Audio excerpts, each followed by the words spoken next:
Hi, welcome to my campaign. My name is Susan B Lochocki, and I'm running for President of the United States as a write-in. So eventually you'll have to write my name in uh, come November or in October if you do early voting or whatever. There might be a new system in place by then. But anyways, so I'm running for president. Thanks for stopping by. So this video is about pro-life. And in fact, I'm pro-life also. I know I say a lot that I'm pro-choice, which I am, but I'm also pro-life. And in fact, I would even say I'm more pro-life than the pro-lifers. And we're going to talk about it. It could be that I'm going to have to make 2 videos or possibly 3 out of this topic, but let's get started. So pro-life, for me, that has so much meaning, but the way it's being used right now is simply keep the baby alive inside a pregnant woman no matter what. And so forced continuation of pregnancy, even though a girl or a woman does not want that. And forcing anybody to do anything with their body is actually unconstitutional. We have no right to do that. Without due process of the law, you cannot force a woman to keep a baby. So, with that said, the other part of forcing the woman to keep the pregnancy is that after birth, there are these baby drop boxes where if you just can't really raise the child on your own, then you can drop it off. And then it becomes a ward of the state, and then you cut ties and are no longer responsible for the child. So if we can do that after the child is here, we can certainly do that during pregnancy. But the pro-lifers are actually, what they're really against is this thing called abortion, but they're using the term wrong.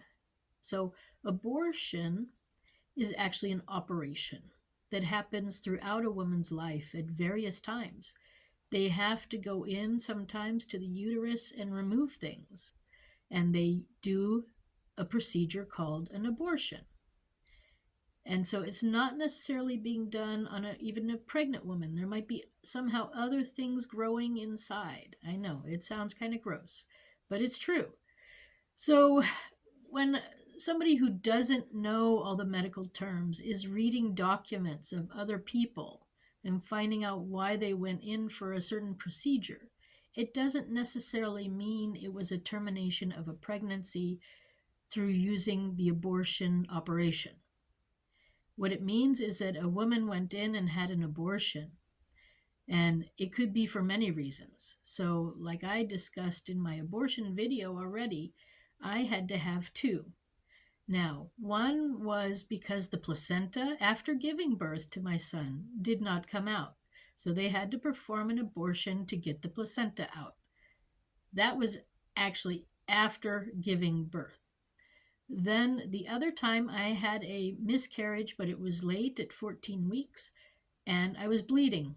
I would have bled to death. In both cases, I would have bled to death, but I had to have an abortion so I would not bleed to death. So for me, abortion, the operation, is part of pro-life because it saved my life. And otherwise, so for example, my son was alive, but if they didn't do that, I would have died. So then my son would be motherless. So is that pro-life? No. Pro-life is saving both lives, especially once the child is here, once it's born, regardless of whether it's born as a fetus or born as a fully grown child to term.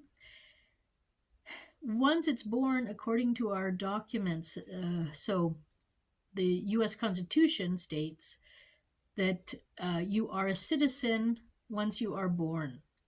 So then we have 2 lives once they're born, and they have to both be kept alive if possible.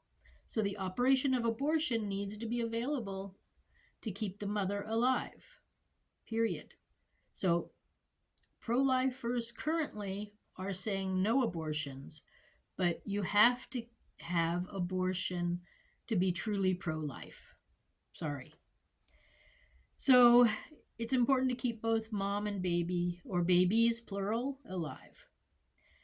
And if you want to know my opinion on like keeping babies alive, then you should see my pro-choice video. But I'll give you just a little synopsis here too. Um, Moms need the tools. Oh, no, that's the next step. Okay, yeah. So go to my pro-choice video and watch that if you want to know like how important pro-choice is to pro-life also. So then number 3 on my list of things that would be pro-life would be to give moms the tools that are necessary to raise their children in a happy and healthy environment. So that means giving her a salary to raise the kid for 20 years. You know, babies don't get born and stand up and start walking around and ordering pizza.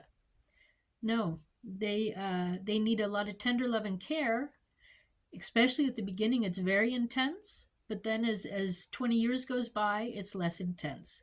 But they still need that attachment and a mother, a loving hand to guide their life.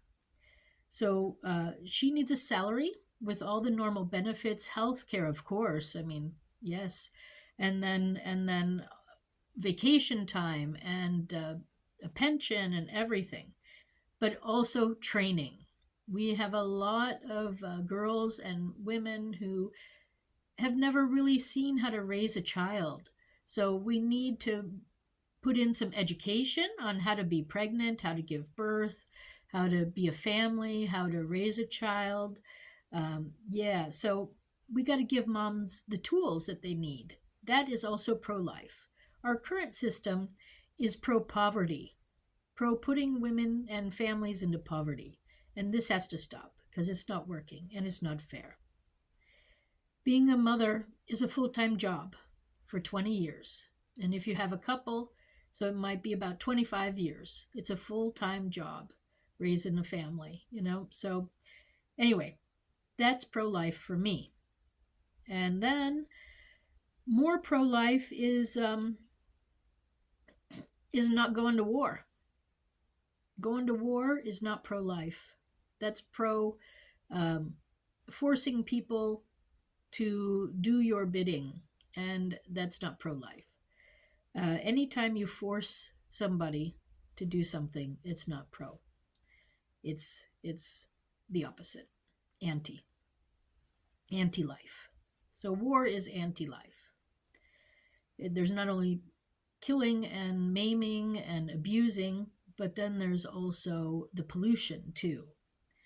And the next part of pro-life is taking care of our earth, taking care of the planet and the animals here on it. So this is also pro-life, less pollution. So when certain people walk around and say they're pro-life, they're not fully pro-life. And that's why I say I'm more pro-life than the pro-lifers, because I'm pro all life, from start to finish, including how our plants are and our trees are, to how our children are, to the full pro-life experience. And ultimately, pro-life truly means respecting yourself and respecting others and respecting nature and all the creatures in it. That's pro-life. So look, I got it all into one video. I'm very excited. So you don't have to come back for any more. So those are terms that we're throwing around for termination of pregnancy. And yeah, I'm just finally glad I had the time to make these videos, because life is important and respecting life is important. But you have to give women the tools that they need to do the job they need to do, whether they want to become a mother or whether they don't. So Thank you for stopping by. This is the last of the terminology on women's termination of pregnancy or not, of life, and that's what I have to say. Um, yeah. So, my name is Susan B Lochocki. I am running for President of the United States as a write in. And I want to thank you for stopping by. If you want to find out more, it's Susan, the number 4, USA.com, and you can find out more about me there. All right. I wish you a good afternoon. Bye for now.